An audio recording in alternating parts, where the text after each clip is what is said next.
সাথে দৌড়াইয়া পারি নাই। আমি এই পথ দিয়া তারে দৌড়াইতে দৌড়াইতে নিয়েছিলাম, অমনি ওই ছাগলটা একটা গভীর জঙ্গলে ঢুকে গেছে। কোন পথে রে? বলে এই পথে, এই জঙ্গলে। দিনের নবী খুঁজলেন, খুঁজিয়া খুঁজিয়া ছাগলটা পেয়ে ফেললেন, কোলে করে নিয়ে আসলেন। ওগো আমার দুধ মা, কাঁদবেন না, আপনি কাঁদবেন না, আপনার কান্না আমার সহ্য হয় না।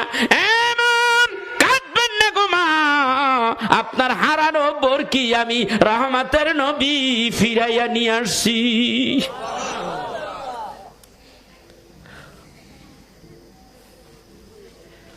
মা খুশি না বেজার? খুব খুশি। গফির লাকুম যুনুবাকুম ওয়াল্লাহু গফুরুর রহিম।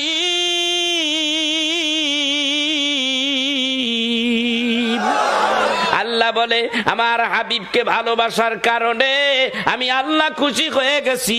খুশি হইয়া বান্দা তোর জীবনের গুনাহগুলি মাফ করে দিলাম। এবার আমি আপনারে প্রশ্ন করি, জানা থাকলে জবাব দিবেন। যেই কাজ করলে আল্লাহ খুশি হয়, সেই কাজ বেশি হবে না কম হবে? সরে কোন? আমার আল্লাহ খুশি হয় তার হাবিবরে ভালোবাসলে, নাতিরে ভালোবাসলে। নানাই খুশি, আপনার পিসাব খুশি, আপনার পিসাব ওর নানাই খুশি, আপনার পিসাব খুশি। নাতিরে ভালোবাসলে, হাবিবকে ভালোবাসলে আল্লাহ খুশি হয়ে যায়। ইউটিউবের মধ্যে অনেক কথা শোনা যায় এখন। ইউটিউব জঘন্য একটা ইউটিউব, উল্টা পাল্টা মানুষকে ব্যাখ্যা করে। মাঝে মাঝে দিলে ধরি, জবাব তো দিতে পারে না সামনে সামনে। আচ্ছা না, দর্শন দিতে গেলাম, হুজুর লা ইলাহা ইল্লাল্লাহ মানি, মুহাম্মদ সাল্লাল্লাহু আলাইহি ওয়াসাল্লাম মানি না। কেন? কয় লা ইলাহা ইল্লাল্লাহ যদি মানি তাহলে মুহাম্মদ এখানে থাকলে শিরকি হয়ে যায়। What is this Muhammad? আমি কইলাম আপনার ইংরেজি বাদ দেন মিয়া, what is this Muhammad? Muhammad কি? এখানে মুহাম্মদ রে মানলে আল্লাহর সাথে শিরক হয়ে যায়। চিন্তা করছেন? তিনি আমার আল্লাহ, আল্লাহর সমকক্ষ যদি কাউকে মানা যায় তাইলে শিরক হয়ে যায়। আলামিন তার পাশে বন্ধু হিসাবে তার হাবিবকে জায়গা দিয়েছে, না মানলে তুই কাফের হয়ে যাবি। এই কথা কন না গা? হাবিবরে মানবেন, হাবিবরে খুশি করতে পারলে আল্লাহ খুশি। হাবিবকে মানলে, আল্লাহই বলছে হাবিবকে মান, কুল আতিউল্লাহ ওয়া আতিউর রাসূল, বিনা এতাতে আমাকে মানো, আমার হাবিবকে মানো। হাবিবকে মানতে আল্লাহই কইছে, ওই হাবিবকে মানলে আল্লাহ মানা হয়ে যায়। আল্লাহ বলছে আমার বন্ধুরে মানো, আমার বন্ধুকে যদি মানতে পারো আমি আল্লাহ মানা হয়ে যাবে। ব্যাপারটা ওখানেই। হিন্দুরা আল্লাহ মাইনা যদি শুধু আল্লাহ মেনেই যদি মানা হয়ে যাইতো তাহলে ওরা মুসলমান হয়ে যেত। আমরা আল্লাহ মানি, আল্লাহর নির্দেশে তার হাবিবকেও মানি, সেই জন্য আমরা মুসলমান। কথাটা বুঝাইতে পারছি বাবা? বুঝতে পারছেন? ক্লিয়ার?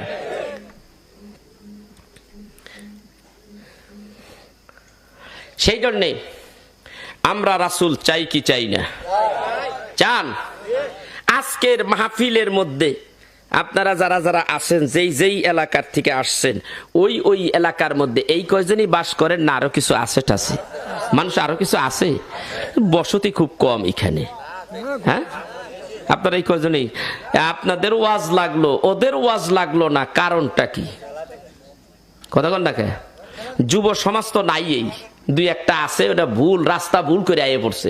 যদিও রাস্তা ভুল করে আসে, আল্লাহ ওদের জন্য আল্লাহ কবুল করো এদেরকে। যখন আমি যুবকদের আমাদের দরকার, কারণ আগামী জেনারেশন যুবক, ঠিক কিনা? তো এখন এই ইসলাম কার কাছে রেখে যাব? যুবকদের কাছে ইসলাম। এই যুবক দিয়েই ইসলাম প্রতিষ্ঠিত হয়েছে। যুবকের রক্তের বিনিময়ে ইসলাম আজকে এত দূর, ঠিক কিনা? তো এখন রাসূল আরবি সাল্লাল্লাহু আলাইহি ওয়াসাল্লাম তার একজন যুবক সাহাবী ছিলেন। তিনি এক সময় তার জামাতা হলেন হযরতে আলী। হযরতে আলী যখন ইসলাম গ্রহণ করেন তার বয়স ছিল মাত্র 8.5 বছর। 8.5 বছরের এই লোকটা বুড়া না জুয়ান? জুয়ান মানুষ, খুব কঠিন। যুবকদের দরকার, ইয়াংদের দরকার।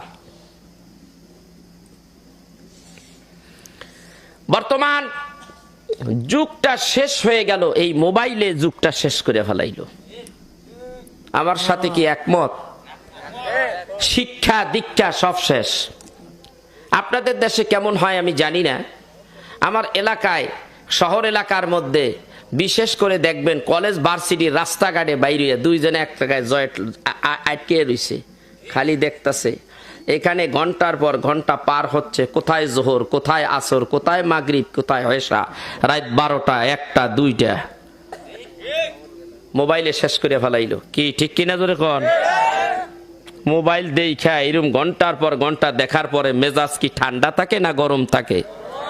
বাবা তুই একটু যা তো, এই বিদ্যুৎ বিলটা একটু দিয়ায়। কথা কয় না, বাবা বিদ্যুৎ বিলটা দিয়ে আসো, এ বাবা গ্যাস বিলটা একটু দিয়ে আসো। কথা শোনাস না? হ্যাঁ, এতক্ষণ কোথায় আছিল? এটা বাস্তব আস, কোথায় ছিল? মোবাইলের ভিতরে ঢুকে গেছে, খালি টিপতেছে। নামাজও নাই, আল্লাহ রসুল নাই, এইটার মধ্যে যে কি ঢুকছে আল্লাহ মাবুদই জানে। বুইরার গোষ্ঠী বুইরা এডিও দেহে, সুযোগ পেলে এইটাও ছাড়ে না। এই মোবাইলে দুনিয়াটা শেষ করে ফেলাইলো। আপনারা জানেন না, এই মোবাইলের কারণে এখন আপনার এই কলেজ ভার্সিটিতে ছাত্র কমে গেছে, মাদ্রাসায় ছাত্র কম। ভালো করে খেয়াল করছেন এটা? নাই। তারপরে যাই আছে পরীক্ষা দিলেই ফেল মারে। ঘটনাটা কি রে? হারি তার মেধা খরচ করবে কোরআনে হাদিসে তাফসিরে, বইয়ের দিকে সে চাইছে পড়বে, সে তো ওই দিকে খবরই নাই, খালি এই তাকাইতেছে। বাবা মা বুঝাইয়া সুজাইয়া পরীক্ষার 15 দিন 1 মাস আগে, বাবা পড়, বাবা পড়, পড়াশোনা ধরে। যেখানে 3-4 ঘন্টা পড়তো সেইখানে সে মাত্র 10 মিনিট পড়া হয়ে গেছে, কিন্তু তারে ডাকে মোবাইলে, সে মোবাইল টিপতেছে, রেজাল্ট খারাপ করে ফেলাইছে। আপনাদের দেশে এরকম হয় কিনা? শুরু হয়ে গেছে। আলামতটা আরো 2-1 বছর পরে বুঝতে পারবেন। একটা কথা কইলে পোলা শোনে না, মেয়েও শোনে না। কি মায়ের কথা যুবকেরা শোনে না, খালি মোবাইল। টেম্পার গরম হয়ে থাকে, আছে না নাই? টেম্পার চোখ লাল হয়ে রয়েছে, চাইলে কেমনে যে চাইয়া রয়েছে মনে হয় তো চোখ দেখাইয়া লইব, কারণ চোখটা এমনি লাল হয়ে রয়েছে, টিপা রাইট বেড়ে টিপছে, আছে না নাই? এই যে পোলাপান আজকে আর আগামী 5-7 বছর যখন আমি বুড়ো হয়ে যাব, এই পোলাপান আমার দিকে কি একটু ফিরা চাইব?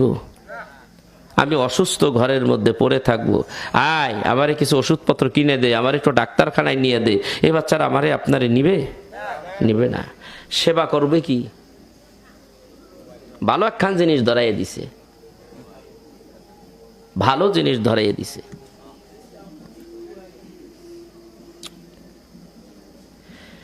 আমার ভাইরাম, ও যুবকেরাম, মোবাইল টিপো আর যাই করো না কেন, মা বাবারে ভুলে যাইও না। মায়ের বাবারে যদি ভুলে যাও কপাল পুড়ে যাবে। জীবনে যত নামাজ পড়ছো, রোজা করেছো, হজ করেছো, যাকাত দিয়েছো, সব আমলগুলি বরবাদ হয়ে যাবে, সব বরবাদ হয়ে যাবে। এই টিপা টিভি এইটার জিন্দিগি না। এই জিন্দিগি, এই দুনিয়ায় আল্লাহ পাঠাইছে যেই কয়দিনের লিগে, একটা ভিসা দিছে। কত বছরের ভিসা? কেউ 60 বছর, কেউ 40 বছর, কেউ 80 বছর, কেউ 100 বছর। মরারটা মরেও না, 100 বছর পার হয়ে গেছে, মরারটা মরেও না। আল্লাহ তাআলা তোমাকে হায়াত দিয়েছে, ভিসা দিয়েছে। এই ভিসার মধ্যে 5 ওয়াক্ত নামাজ আছে কি নাই? হজের সময় হজ করতে হবে কি না? টাকা আছে, হজ করতে হবে। রমজানের রোজা আসছে, রোজা করা লাগবে কি লাগবে না? হারাম হালাল মারতে হবে কি হবে না? তোমারে শুধু খালি মোবাইল টেপার জন্য পাঠাই নাই। শুধু তাই নয়, তোমাকে শুধু তোমার স্বার্থ বুঝতে বলে নাই। যে মা তোমাকে 10 মাস 10 দিন পেটে ধারণ করেছে, সেই মায়ের প্রতি তোমার কর্তব্য আছে। যে বাবা তোমার মাথার ঘাম পায়ে মিশাইয়া তারপরে তোমার কষ্ট করে তোমার মানুষ করেছে, মানুষ করতে চেষ্টা করেছে, হয়ে গেছো তো মানুষ, তারপরও তো তুমি সন্তান। মা বাবার প্রতি সন্তানের কর্তব্য আছে কি নাই? আছে কি নাই?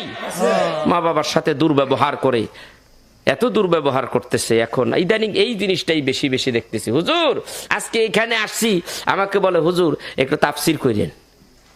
আমি কই কোন জায়গায় আইলাম? সব জায়গায় কয় হুজুর মায়ের ওয়াজটা একটু বেশি করেন, পোলায় বাদ দেয় না মায়েরে, বাপ মারে বাদ দেয় না পোলার, এই ওয়াজটা একটু বেশি বেশি করবেন। কিন্তু আজকে এইখানে এসে কয় এই অবস্থা। আপনাদের দেশের সন্তানেরা আপনাদের সাথে খুব ভালো ব্যবহার করে, তাই না? কথা কর না কেন? আপনার সন্তান আপনাদের সাথে খুব ভালো ব্যবহার করে। এদেশের সন্তান খুব ভালো, তাই না? এটাই ধরে নেব আমি, কি কথা কর না কেন? আপনার সন্তানেরা আপনাকে আপনার সাথে ভালো ব্যবহার করে, আপনার কথা মতে চলে, এদেশের সন্তানেরা ভদ্র, এটা কি ধরে নেব না উল্টা পাল্টা কিছু আছে? কথা কয় না? সামনে আরো বিপদ আছে। এই মোবাইল, মরার মোবাইল তাই না যদি নিয়েও যান, ভাইয়া লেন আশ্রাইয়া, বিপদ আছে। কিন্তু 10,000 টাকার মোবাইল ভাঙছেন, 20,000 টাকা কিনে দেওয়া লাগবে, উপায় নাই, সন্তান আপনার ঘরে থাকতে দেবে না। আরে যুবক, এইটা জিন্দেগি নয়। তুমি মা বাবার সঙ্গে এমন ব্যবহার করতেছ, যুবক শুনে নাও, জেনে নাও, একদিন তুমিও বাবা হবে, একদিন তুমিও বাবা হবে, তোমার সন্তান তোমার সাথে এমন ব্যবহার করবে, তখন বুঝবা তুমি মা বাবার সাথে ব্যবহার খারাপ করেছিলে, কেমন লাগছে তখন তুমি বুঝবা। একটা বক্সিন দিলে কতটুক আঘাত পাওয়া যায়, যে বক্সিনটা খাইছে সে বোঝে, ঠিক কিনা ধরে কোন? তুমি তো তার একটা দিয়া বইলা, দিয়া কয় দিছি রে, আপনাকে দেশে কয় শালাক দিছি, আছে কি নাই? শালাক দিছি। তুমি যেদিন একটা খাইবা সেদিন বুঝবা কেমন লাগে, তুমি বুঝবা। যারা যাওয়ার তারা জানগা, ওয়াজ হইব পরে, এখন না। আমি ওয়াজ ধর্ম শেষ রাইতে, এত তাড়াতাড়ি ওয়াজ আসে না। হযরতে রাসূল করিম সাল্লাল্লাহু আলাইহি ওয়াসাল্লাম, তার কাছে একজন ব্যক্তি আসলেন, ইয়ং ছেলে আসলেন, ইয়া রাসূলুল্লাহ, ইয়া হাবিবাল্লাহ, বোঝো তোমার মা বাবা কেমন, তোমার মা ও বাবাটা কেমন তোমার জন্য শুনে নাও। হুজুরের কাছে আসলেন, ইয়া রাসূলুল্লাহ, ইয়া হাবিবাল্লাহ, আমার মা আমাকে ধরে ধরে মারে, আমার মা আমাকে মারে, লাথি মারে, গুতা মারে, বক্সিং মারে, হুজুর আমাকে এইভাবে মারে। আল্লাহর নবী বলে কেন মারে? হুজুর আমি ইসলাম গ্রহণ করেছি, আমি মুসলমান, আমার মাটা হলো কাফের, এই কারণেই আমারে মারে, আমি কেন মুসলমান হইলাম? আমি জানতে চাই গো নবীজি, আপনি বলুন গো নবীজি, এই অবস্থায় কি আমি আমার মায়ের সঙ্গে উত্তম ব্যবহার করব নি? আমার নবী বলে হ্যাঁ অবশ্যই, কাফের হয়েছে তাতে কি হয়েছে, তিনি তোমার মা, তার সাথে উত্তম ব্যবহার করো। ওয়াসাইনাল ইনসানা বিওয়ালিদাইহি হুসনা, আল্লাহ তাআলা সূরা আনকাবুতের 12 নম্বর আয়াতে বলতেছেন, ও দুনিয়ার মানুষ, কোন মুসলমানকে বলে নাই, মানব জাতিকে বলেছে, মুসলমান কাফের মুশরিক যারা আছো সবাইকে বলেছে, তোমরা তোমাদের মা বাবার সাথে ভালো ব্যবহার করো, উত্তম ব্যবহার করো। কথা প্রসঙ্গে একটা ঘটনা আমার মনে পড়ে গেল। এক ব্যক্তির নাম, সে কাফের, নাম তার আব্দুল উজ্জা। কি নাম? কথা কয় না কে? আব্দুল উজ্জা। অন্যরা বাইতে আসছে তার নাম আব্দে শামস। এই দুইটা হলো মূর্তি পূজা, মূর্তির নাম। তো মূর্তি তো ওরা পূজা করে, ওই মূর্তির নামের সাথে নাম করে নাম রাখছে মা বাপে, নাম আব্দুল উজ্জা অথবা আব্দুল শামস। আব্দুল শামস রাস্তা দিয়া যাচ্ছে, দেখতেছি এক রাস্তার পাশেই আল্লাহর হাবিব সাহাবীদেরকে নিয়ে ওয়াজ করতেছে। আব্দুল শামস, আব্দুল উজ্জা দাঁড়িয়ে গেলেন, রাত্র দাঁড়িয়ে গেলেন, কি বলতেছে ভালোই তো লাগতেছে, কি কয় দেখি, মোহাম্মদ আব্দুল্লাহর পোলা কি বলে দেখি একটু। দাঁড়াইলেন, কথা মজা লাগতেছে, টাইম বাড়তেছে, কথা ভালোই লাগতেছে, দাঁড়িয়ে আছে, রাত্র গভীর হচ্ছে, কথা তো ভালোই লাগতেছে, দেরি করতেছে, শুনতেই আছে, শুনতে শুনতে রাত গভীর। যেইসি সেইসি বেড়ার কথা না, রাহমাতাল লিল আলামিনের কথা। কার কথা? রাহমাতাল লিল আলামিনের কথা। হুজুর রাত্র 8টার থেকে আপনার আলোচনা শুনতেছিলাম। আমি একজন কাফের মুশরিক।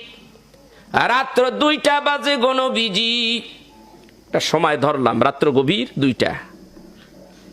8টার থেকে 2টা পর্যন্ত আপনার বক্তব্য শুনলাম। আপনার বক্তব্য শুনে আমি বুঝতে পারলাম আপনি যেই কথাগুলি বলেছেন, কথাগুলি আপনার নয়, সব কথা হলো সব কথা কি মান ইয়ান্তিকু আনিল হাওয়া ইন হুয়া ইল্লা ওয়াহয়ুহা। আমার নবী যত কথা বলে নিজের নফস প্রবৃত্তিকে অনুসরণ করে কোনো কথা বলেন না, নিজের থেকে বানিয়ে বানিয়ে কোনো কথা বলেন না। আমার নবী যা কিছু বলে সবই ওহির কথা বলে, আল্লাহর কথা বলে। আমি আপনার কথা শুনেছি, আমি 2টা জিনিস লক্ষ্য করেছি গো হাবিব। 1 নাম্বার হলো আপনি যেই কথাগুলি বলতেছিলেন এই কথাগুলি দুনিয়ার কোনো কথা নয় হুজুর। আমি বুঝতে পেরেছি এই কথাগুলি অবশ্যই আকাশের কথা। আর 2 নম্বর জিনিস লক্ষ্য করেছি, পৃথিবীতে আমি এই মক্কা নগরে আরব দেশের মধ্যে আমি লক্ষ লক্ষ মানুষ দেখেছি।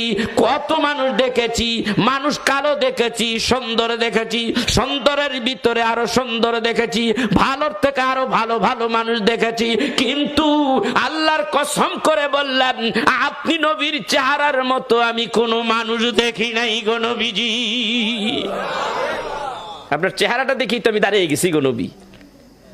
এত সুন্দর গো নবীজি, আপনাকে দেখতে এত সুন্দর, না জানি আপনার কথাগুলি কত সুন্দর। সেই কথাগুলি শোনার জন্যই আমি আপনার দরবারে দাঁড়িয়ে গেছি। শুনতে শুনতেই আজকে রাত্রি 2টা বেজে গেছে গো নবীজি। ঘন্টার পরে ঘন্টা আমার পার হয়ে গেল। ও গো নবীজি, আমি আপনার উপরে রাজি হয়ে গেছি, খুশি হয়ে গেছি। নবী গো আর দেরি করবেন না, মেহেরবানি করে আমারে মধুর কলেমা পড়াইয়া আমারে মুসলমান বানায়া দেন গো নবীজি। আমার দ্বীনের নবী বলেন, কি নাম তোমার? হুজুর আমার নাম আব্দুস শামস। কি নাম? আমার নাম আব্দুস শাম অথবা আব্দুল উজ্জা।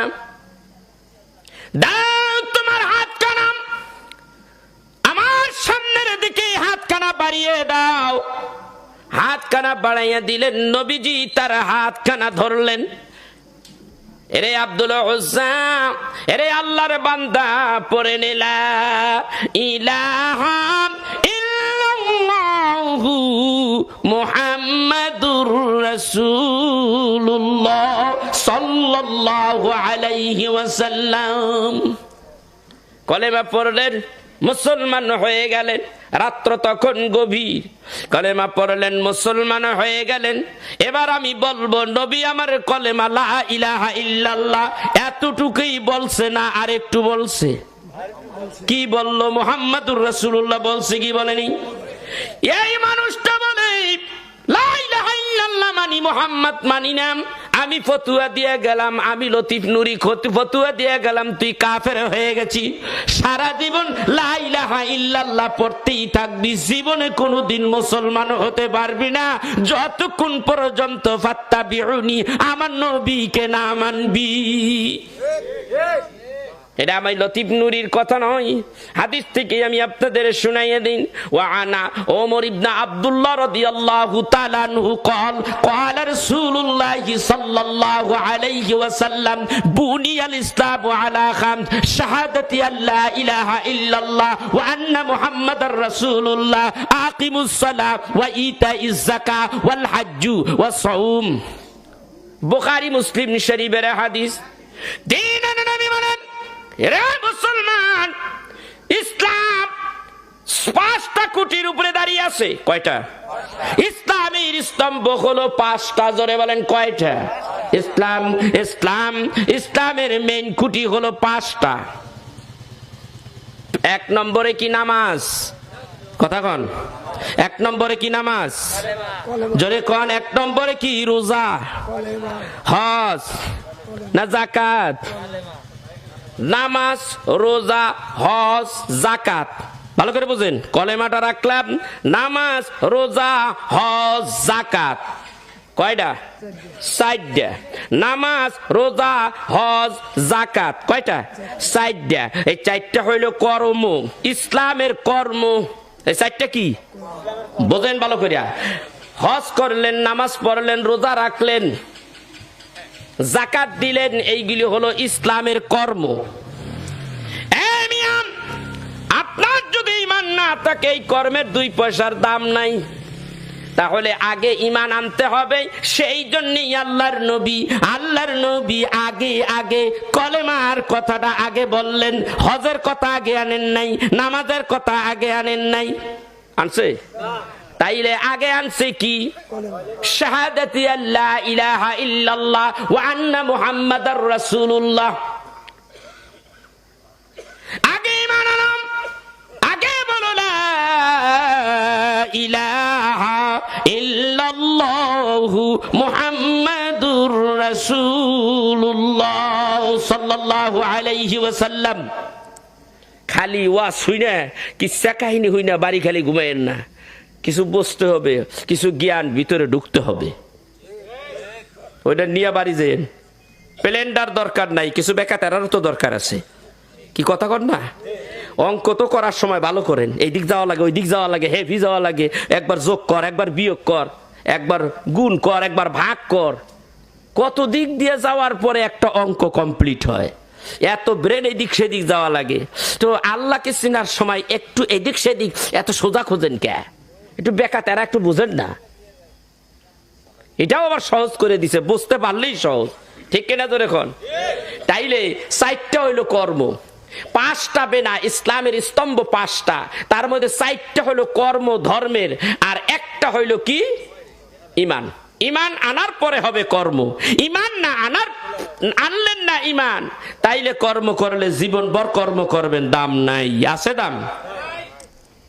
আমার নবীর প্রেমের মালা পরে, নবীর প্রেমের মালা পরে হইলাম পাগল দিবানা, ওই কদমে যাওয়া হইল না। নবী প্রেমের মালা পরে, নবীর প্রেমের মালা পরে হইলাম পাগল দিবানা। পাগল না আবার কোনটা? মক্কায় গেছে হজ করতে, কোন বেটার মনে চায় না যে মদিনায় না যাই? কথা কন না কে? রাসূলের রওজাটা জিয়ারত করতে কার মনে না চায় কোন তো দেখি? আপনি বোঝেন, কাবা শরীফ দেখে মানুষ কান্দে না, খুব কমই কান্দে, কিন্তু মদিনায় গেলে বান্দার কান্না রোল পড়ে যায়। ঠিক কিনা জোরে কন? হায়রে মদিনাওয়ালা, দিনের জন্য কত মাইর খাইছুস। ঠিক কিনা জোরে কন? মনটা তাড়াতাড়ি গলে যায়। ঈমান তাজা কর,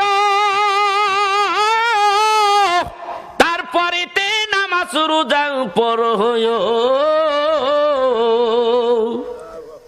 আগে ঈমান তাজা কর, তারপরেতে নামাজ রোজা পড়ো। ঈমান হইল মোর নবীজি, ঈমান হইল মোর নবীজি, হাদিস পাকের ঘোষণা, ওই কদমে যাওয়া হইল না। নবীর প্রেমের মালা পরে, নবীর প্রেমের মালা পরে হইলাম পাগল দিবানা, ওই কদমে যাওয়া হইল না। প্রেম নাই তোমার ভিতরে, প্রেম নাই, আশিকে নবী তুমি হতে পারলা না। ঈমানের জোর কইমা গেছে। যেই নবীর কারণে সাহাবীরা জীবন দেয়, রক্ত জড়াইয়া দেয়, তুমি আমি মুখে মুখে একটু ভালোবাসা দেব, সেইটা রাজি নই। ঠিক কিনা জোরে কোন? সেইটা রাজি নই। এবার আব্দুল হোসেন কালেমা পড়িয়া বাড়ির দিকে রওনা হয়ে গেছেন।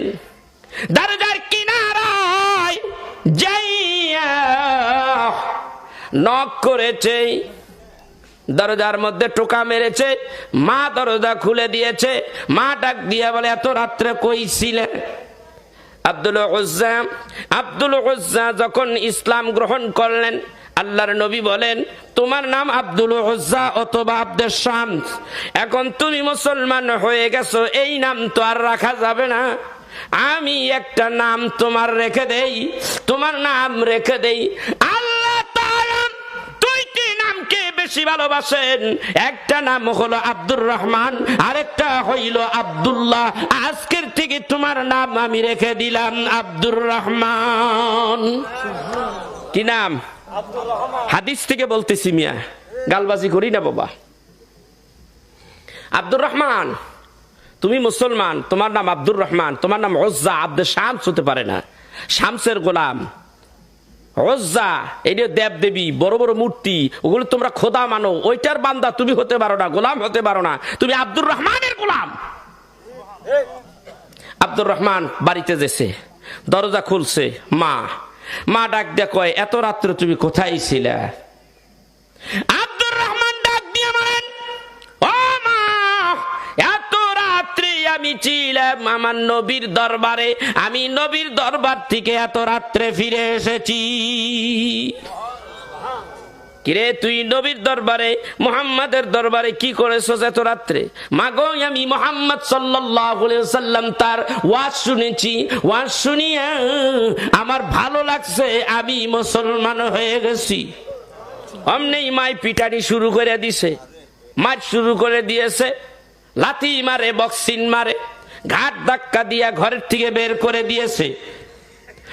আব্দুর রহমান দৌড় দিয়া আমার নবীর দরবারে হাজির। দিলের নবী ডাক দিয়া বলে, আব্দুর রহমান, কি এত রাত্রে আবার ফেরত আসলা, কারণ কি?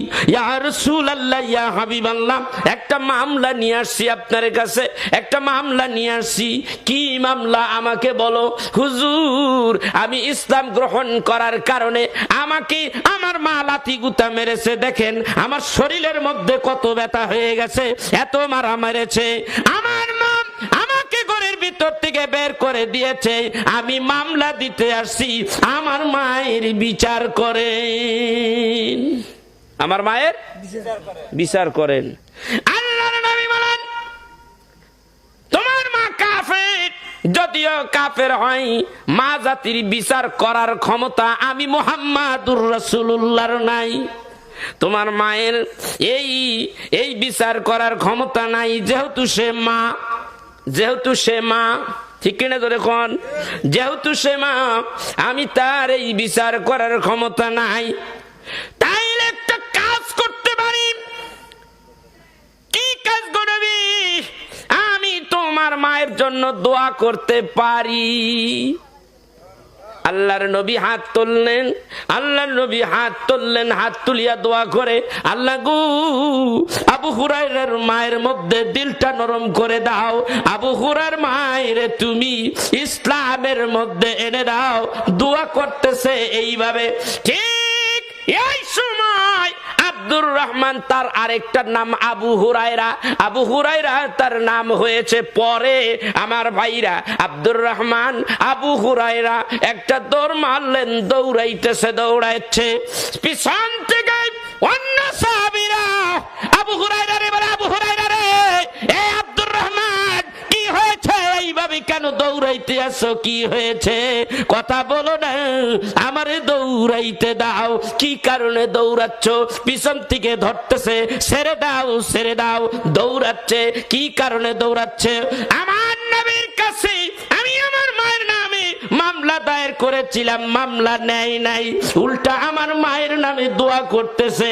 আমি দেখতে চাই, আমি দৌড়াইয়া আমি আমার মায়ের কাছে আগে যাই না, আমার নবীর দোয়া আগে যায়। আব্দুর রহমান, আবু হুরায়রা, আমি দুইটা ঘটনায় দুইটা নামই উল্লেখ করেছি, হাদিসে যেভাবে সেইভাবে বলেছি, সহি কথাগুলি হাদিসের। হযরতে আব্দুর রহমান দরজার কিনারে যাইয়া নক করলেন, কে? মা, আমি আব্দুর রহমান এসেছি। বাবা, তুমি আসছো নাকি? কথার মধ্যে কিছু বোঝা যায় কিনা? ঘরের থেকে বের করে দিয়েছে, এখন কয় বাবা তুমি আইসুনি, কাজ হয়ে গেছে, কাজ হয়ে গেছে। মা দরজা খোলো, দরজা খুলে দিলেন।